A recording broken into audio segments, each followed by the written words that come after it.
Welcome to this episode of Level with Emily, featuring a conversation with French composer Nicolas de Ferran. He has scored a game called Scrap Writers, and we'll talk about that in just a second. Nicolas was on the show in 2019, and we talked about the steampunk strategy game called They Are Billions, which had an entirely orchestral score. Scrap Writers does not. Scrap Writers is all 80s all the time, and it's fantastic. You'll recognize Nicolas's voice if you've been a listener of Level. Maybe not his name, though, because when we talked about They Are Billions back in 2019, he was using a nickname. He was going as Nicolas Diedericks, and now he just goes by his surname of Nicolas de Ferran. So that's why the name change. But yeah, the music for Scrap Writers is absolutely fantastic. You know, the 80s vibe, it's pixel art, cyberpunk, beat 'em up, point and click adventure. I mean, everything about it is 80s. And the music travels through many different styles of the 80s, which is fantastic and totally up my alley.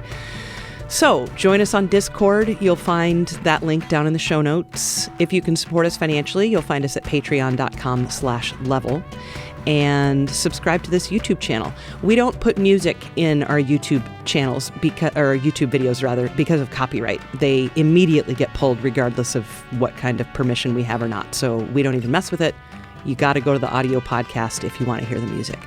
All right, thanks so much. Here is Nicolas de Ferran talking about Scrap Writers. Scrap Writers is a mashup between two very different genres. The first one being a classic point-and-click adventure like Monkey Island, Full Throttle, that kind of the old Lucas Art games, and the other one being classic beat 'em all games like Streets of Rage or Final Fight, Battletoads, that kind of things. Yeah. And the game is set in a post-apocalyptic cyberpunk world. You play as Rast, who's a member of the outlaw biker gang called the Scrap Riders. And the gang members are basically smugglers, so they sell devices, alcohol, and everything that they can to make some money. And one day, one of their goods is stolen by a rival gang, and the story spirals into a whole adventure as they try to recover it.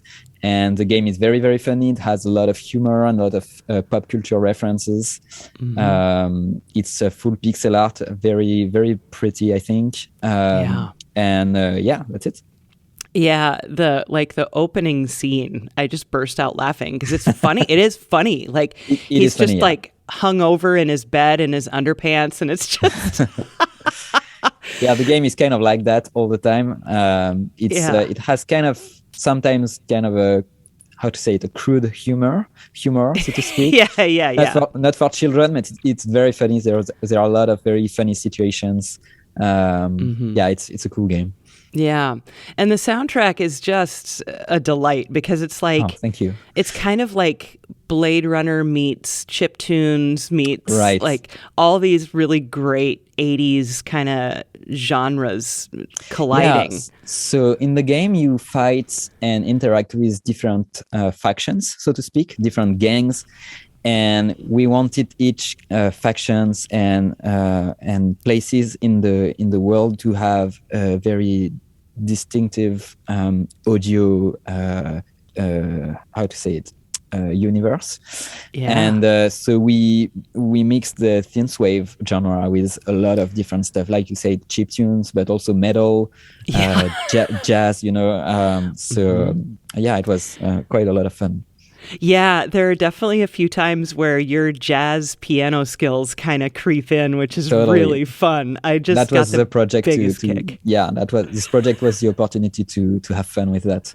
Yeah, and I heard that a lot later in the soundtrack. Yes. But yeah, you'd mentioned also like the metal, like there's like kind of like Norwegian, like Viking metal, right? Like with the double bass drum triplet situation.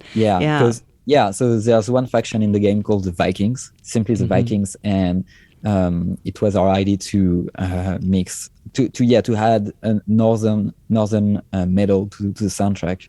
We wanted to avoid, because we could have done Viking sounds, like traditional Viking sounds, like horns and drums. Yeah. But we wanted to avoid going too obvious, and so we decided on the northern metal thing instead. That makes sense. Yeah, and I think that's one of the things that really works well for me on this soundtrack is that there is this general style, but then you add these other elements to it to kind of, enhance the music. Yeah, absolutely. One of the challenges I think was to keep some kind of homogeneous and consistent sound through all the soundtrack, but to include all those elements and have the right balance between consistency and being unique. Yeah, super fun. And of course, we mentioned how different this is than the last time we spoke. They Are Billions. I mean, what was it like for you to just do that 180? So much fun. So much fun. But that's the thing that the audience usually don't know, is that composers can do much more than one style. We are like sponges when we listen to music since we are kids. We absorb everything we listen to, and I've listened to a lot of metal, a lot of electronica, obviously a lot of jazz, and punk rock, and so all this.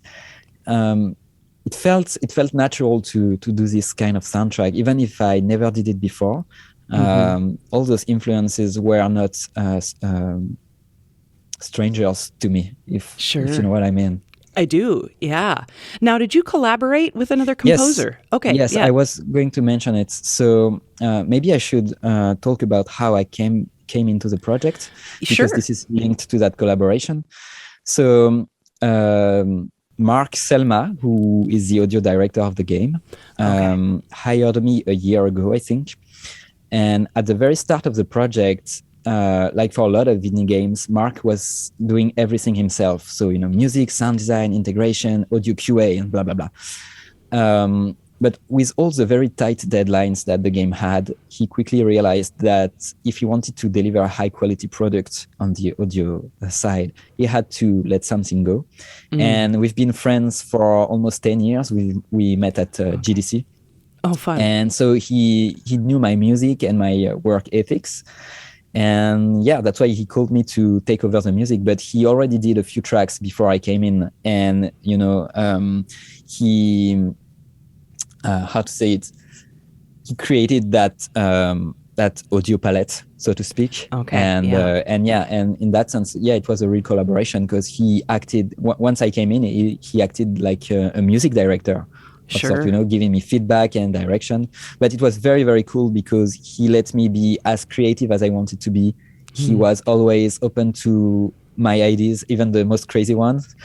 And and it was just a delight to work on this game and to work with Mark. He's a very, very good composer, and he has great musical ear, and we had so much fun. At the end of the project, we didn't want it to end. We were like, no, it's the last track. Why can't we have more tracks to do? It was just a lot of fun. Yeah, well, hopefully there will be a sequel or something, because it is really, really fun. And I loved his tracks as well. So you pass that along to him if you would. I will. They're really great. He definitely set a good tone for you to like pass the baton and totally. And you mentioned that there are a lot more jazz influences towards the end of the soundtrack, and there's a reason for that. It's the first tracks of the game. Mark was going for more ambience and more ambient soundtrack, so to speak, less melody and less hits and less things like that. Sure. And the first tracks I wrote were kind of I was following his direction very closely, and the more I wrote the music, the more I could feel comfortable and just take it in the direction that I liked more, if that makes sense. Yeah, absolutely. And just all the synth bass, right? Like, it's such an 80s thing, but having like synthy bass is just so fun. It's a lot of fun. And what's funny is that I'm not from the 80s. I was born in 89. So I'm more a 90, early 2000 kid. So all that stuff. I didn't have really that 80s sound influence with me.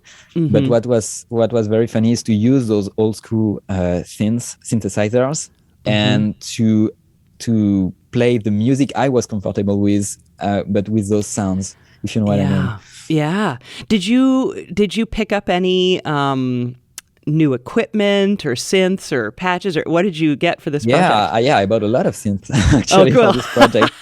I have a full modular synthesizer here that I used. Wow. And I also used a lot of soft synths, so like software virtual synths, but that I reamped in analog gear to give like a warm sound, more distortions, compression, that kind of thing. Oh, fun. Yeah, that's super fun.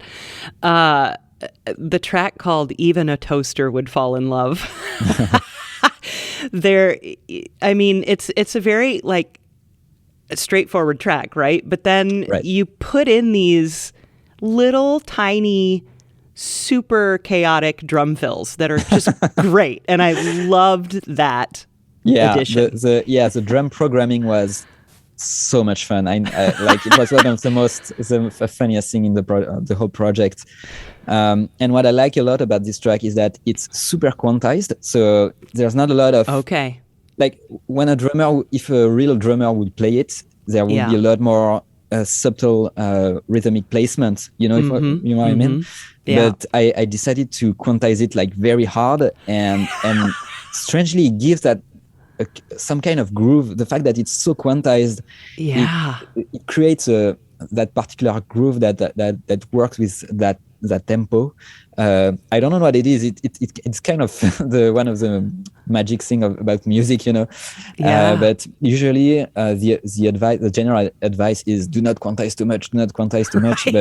But like for this, I was right on the grid. No subtle thing, super quantized, and I think it works very well. I love this track. Yeah. So what made you? Was it just a kind of a creative spark that was like, I want this drum fill right here? Kind of. The way I wrote the music was very like a jam, like I was jamming, and sometimes I was just in the street with my dictaphone, my iPhone, and just improvising one of the track. So for example, I have it on my phone. I can send it to you if you want. I have the whole track, the one that is called "Dude, I Wanna Be a Star." I love that one. I was just in the streets with my iPhone improvising like pum pum pum pum pum pum pum pum pum pum. And when I do that, I naturally do the drum feel like. I look like an idiot, of course. Everybody's looking at me, like who's this guy?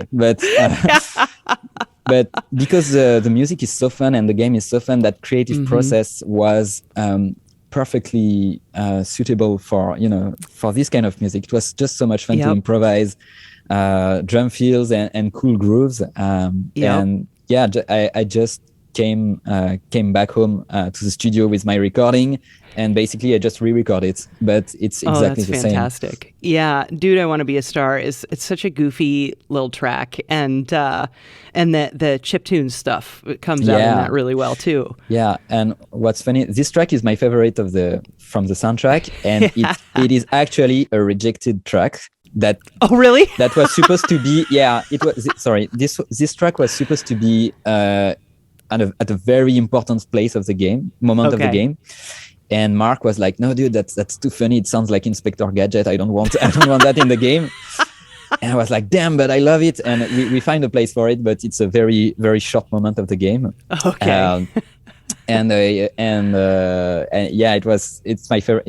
It's my favorite, but it's originally a rejected track. Oh, how funny! That's amazing. Because it's a really good one. And again, it's just like so many of the tracks just would start, and then I would just be smiling, because they have that energy to them, and it's just fun, and it's not like epic dark orchestral or even epic dark electronic. It's just got this kind of freedom to it, which is fun. Thank you. For the kind of chiptune influence, Undertale was one of my big influence. the music for Undertale by Toby Yeah. Fox. It's one of my favorite soundtrack of all time. I think the way Toby Fox composed, and I mean, it's not technically impressive, but the way it works in the game, the flow with the flow of the story, the rhythm, how it arrive at just the right moment. It makes it one of my favorite soundtrack of all time, and yeah, it was big influence for me for this game. Yeah. So let's talk just the tiniest bit then about the metal part of the soundtrack. So King of the Vikings is one of the tracks, and I just love the triplets and the like double kick drum and all of that. Was that is it all just like programmed that you're programming? Yes. So the metal thing was Mark ID. And this track, King of the Vikings, we composed. It's the only track that we composed, the both of us, like on the same track. Okay.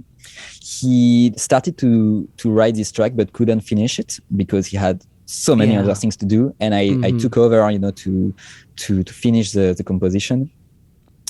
And it was all programming, and I have two bass drum tracks, and one for the regular kick and one for the doubling. If you look at the MIDI sequence, it's like all black notes all the way through. Oh, that's so fun. Then there's "Long Live the Sheep." Talk to me about that track. Yeah, so I believe this is I don't believe, I'm sure. It's it's the track that plays when you are in the robot area. So basically, in the city of the game called Uber City, there is a corner where it's all robots, and they are how do you say in English? Doing a demonstration in the street. To free themselves from the human oppression, something like that. Okay. And it's an exploration phase, but we wanted to make it exciting, and it was kind of tricky to find that balance between exploration and not the music not too in the front. Because it can be annoying, and the exciting part and the chiptune part. Yeah. It's a really, really funny one.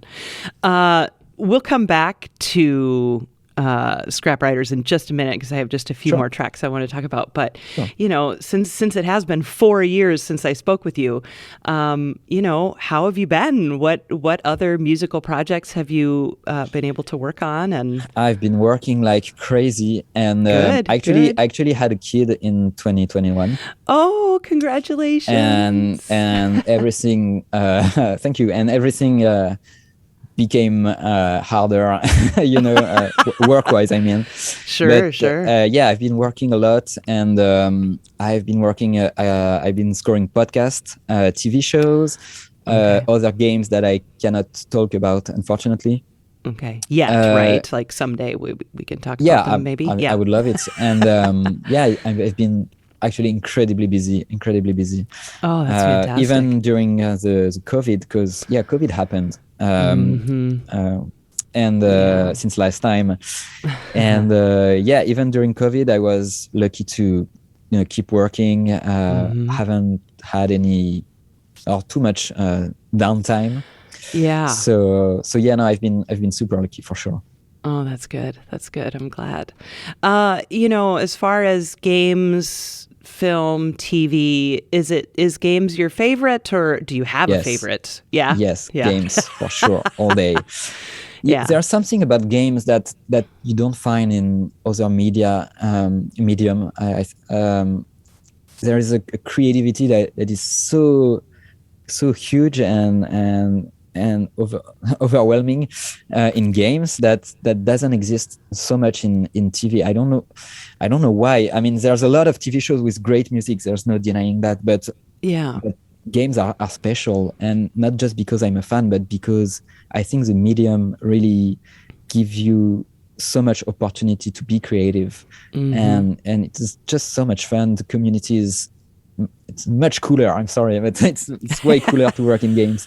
Yeah, the audience is great. The game music fans are super cool. And there is that atmosphere in the game industry that I just love, Yeah. And of course, we're speaking on January 23rd, 2023, and the game just came out. Scrap Riders just came out 2 weeks ago on the 9th or something like that? Yeah, that's it, yeah. And how has the reception been? Good? And really good, yeah. It's really good. I think that the team was a little bit scared because it was their first big game. They had a game before, but much smaller. And it was their first game with a publisher and everything. And so they were, a bit anxious about the reviews, but no, it's been great, especially about the music. We are super, super happy about awesome. The reception. Yeah. Where do people find the music if they want to hear it? It's going to come out with Black Screen Records in a few weeks. No date yet, but we are working on it. Okay, good. So it will be digital out there release for folks. Yeah. Yes, good. absolutely. Sweet. That's great. So there's a track called PC, and then in binary code it spells PC, which is I of course had to look up. It's not like I knew it. I just was like, well, this definitely spells something in binary code. So, and I just love how hectic this track is. It's just like there's a billion things going on, which is really fun. So tell me about it. So this game is this track is the track that plays for the robot boss. The robot boss fight. Yeah. And actually, so the name is PC 101 blah blah blah. But in the game, the name of the boss is just 1 and zeros. And it doesn't spell PC, it spells PC motherfucker, I think. But we didn't want to put that in the title track because it was too long. That's if you know binary, you can catch that while playing the game. And it's just it's a crazy boss. It's kind of difficult to beat, and it's a giant computer with big hands that try to smash you. And it was a lot of fun. It was the first track that I wrote in that style with a chiptune elements to it. Okay, yeah. I always start with the boss fight because that's the most intense. I can I can go super intense and then turn it down a little bit for the other tracks. And also big Undertale influence on this one, probably the most. Do you find any difficulty writing combat music, or do you like writing combat music compared to non-combat music? I think both kind of music have their challenges. But for Scrap Riders, it was just a lot of fun. Again, I'm going to say it again. It was just so much fun from start to begin, and I had no difficulties whatsoever to write combat music. I just could go as crazy as I wanted, and just have a lot of fun. So no, it was. I think it was harder in the Billions for sure. But for this it was just a lot of fun. Yeah. Did you record all of this yourself? No other outside? Yeah. I was on my own. Yeah. Now, Nicolas, I know that you're also a gamer. Maybe since you had your child, maybe not as much. But what have you been playing lately? If you've had time? Yeah, I just started to play Dying Light 2. Oh, okay. And it's amazing. I was blown away. I didn't expect it to be so good. To be that good. Yeah. And obviously Olivier de Rivière did the music, and I'm friend with Olivier, and I worked with him. Yeah. And I was so excited to hear his score. And so I just started that. But as you said, since my kid was born, I didn't have a lot of time to play game, unfortunately. Just started no Elden Ring for you? No, don't have time. Maybe in super easy mode, but that's it. I don't even know if that's a thing. I I put so many hours into that game, but yeah, that's funny. I play all my game on easy now because otherwise I just don't have time to play the game until the end. It's just impossible. Yeah, I agree. And I mean, and I definitely do that for games that, how would I even say this? Like when I played The Last of Us years and years ago, that game, you know, if there's a little bit of horror, if there's a little bit of scary stuff, I don't want to really linger in that world, and I want to play it on easy. You know, I'm just like, let's just get through this. It's so traumatizing. I think I played the first one on normal, but second one on easy for sure. Okay. Yeah. Oh, that's funny. And did you, with Scrap Writers, were they sending you art, or were you playing builds, how was that? Yeah, I had the builds. I think it's super important to be able to play the game when you write music for a game, because you need the player's experience. You know, you need to feel what the game is like as a player. Otherwise, you don't really, you know, videos of gameplays, it's useful, but it's not the real thing. You know. Yeah. And that would be my advice for any game composer. If you want to really write the right music for the game, you need to play the game itself. You know, you need to play it yourself, because that's the only way to get the real feel. Yeah. There's another track called Superpower, which, again, it's just intense and wonderful. I mean, a lot of these tracks are balls to the wall, right? So talk to me about Superpower. Yeah, it's the last track that you will hear in the game, and it is one of the last that I wrote. And so yeah, it's the final boss, basically. Okay. And I want it to be as powerful as possible, so that's why it starts with bam, bam, bam. And that's one of the only tracks where you can hear the main theme. And I had a lot of fun reharmonize the theme that Mark wrote. So yeah, I took the theme and add a lot of different chords and yeah, basically reharmonized it.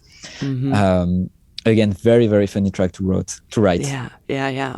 Now, Nicolas, do you ever perform piano anywhere, or do you just not have time? Okay. I used to, and I was originally wanted to have a career as a jazz pianist. So I started to do, piano bar and playing at weddings and so things like that. The traditional career path for a pianist. But I quickly switched to composition. That was much more fulfilling to me. Oh, okay. And no, I don't perform. Never, ever. But if the opportunity arises, I would love to consider it. But I just don't have the opportunities, because now I'm a composer and that's what I do. That's what people know me as. Sorry about my sentences. Oh yeah, no worries. But yeah, if someone would say, "Hey, do you want to perform Scrap Writers music live?" I would say yes, for sure. Yeah. And Mark is a drummer, so we could do a band. Oh, how funny! That would be so perfect. Yeah. So I'm let's call the Game Awards. They do live performance. Please nominate Scrap Writers, and we can do a little show. That'd be awesome. And we did, I did kind of mention that there are a few times where your jazz piano, you get some really great lines in there. Talk to me a little bit about deciding to toss those in there. Yeah, it just because of the kind of the jam element of my composition process for this project. I had once I have the rhythm and the chord and all the pop pop pop, I can just take a funny synth sound and just improvise over it and add some little licks and things like that. And also I wanted the music to feel very alive. Because the world of the game is vibrant. It's gorgeous pixel art, and I wanted the music to reflect that. And adding all those little, leaks and things like that, it really helps with that side. Yeah, and it just makes it so unique and special too, right? It just definitely sets it apart from other soundtracks like it, right? I mean, not that there are other soundtracks like this really necessarily, but you know what I mean? Yeah. Yeah, totally. Yeah. And of course, last time we spoke, we did talk a little bit about some of your favorite jazz pianists, and I do get the sense that you don't have a ton of free time, but are you listening much these days, or is it pretty much focusing on... Yeah, so I'm actually, these days, I've been digging into old Keith Jarrett recordings. Keith Jarrett. Yeah, from the 70s and 80s, because it is a period of his career where he has a lot of folk influences, which I love. You know, the European Quartet with Jan Garbarek, the Köln Concert, those kind of recordings. And I've been digging on YouTube. There's a lot of very rare stuff, badly recorded, but whatever. Yeah. And I've been on a Jarrett mood for a few months now.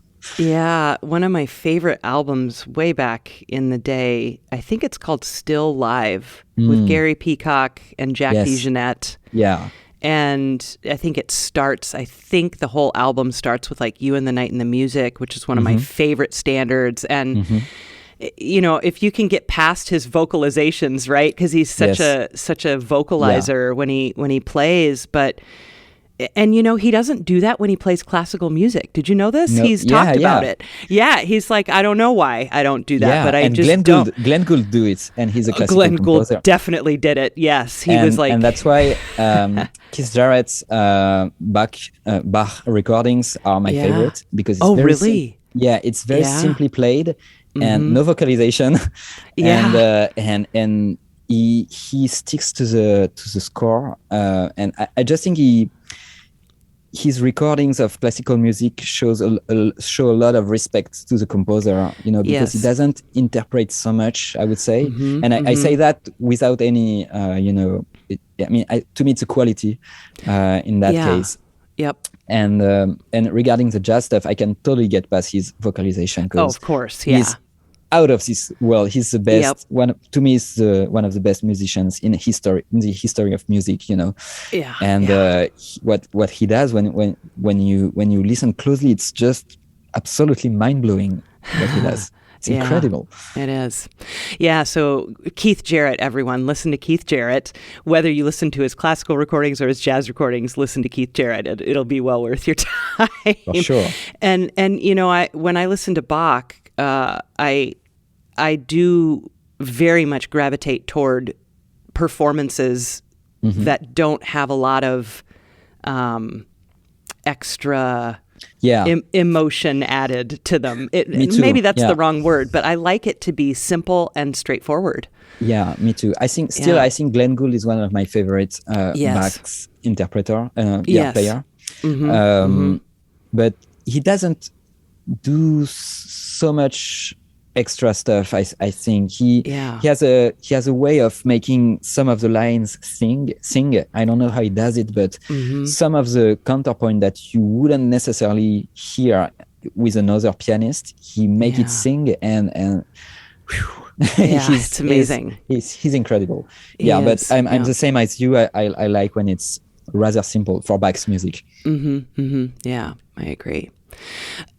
So you said with Scrap Writers, it was about a year ago that you started working on it? Yes, we did everything in a few months. Yeah. That's a lot of writing. Was intense. That was intense, for sure.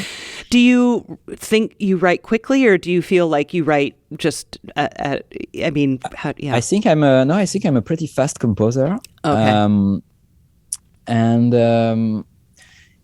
Once I understood what the game was about and what the music should be about, it went quite quick, because, as I said, I was just jamming. But so I could totally meet the deadlines. But still, it was still a pretty intense. Yeah. Oh, so good. It's so good. I just thoroughly enjoyed it. And I'm excited to hear about these projects you can't talk about too. I'm looking forward to that. But is what else do you want to talk about? Do you want to talk more about Scrap Writers or anything that I've forgotten to?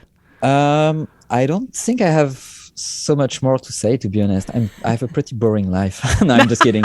I'm just kidding. But no, I'm going to take this opportunity to first thank you for having me. And it's always a blast to talk to you. And I'm going to thank Mark Selma also because he brought me into this project, which was it was one of my favorite projects of my career. Awesome. It was different from everything I've done before and that I will do, and yeah, I had so much fun. It was just pleasure from start to begin, from start to end. Yeah.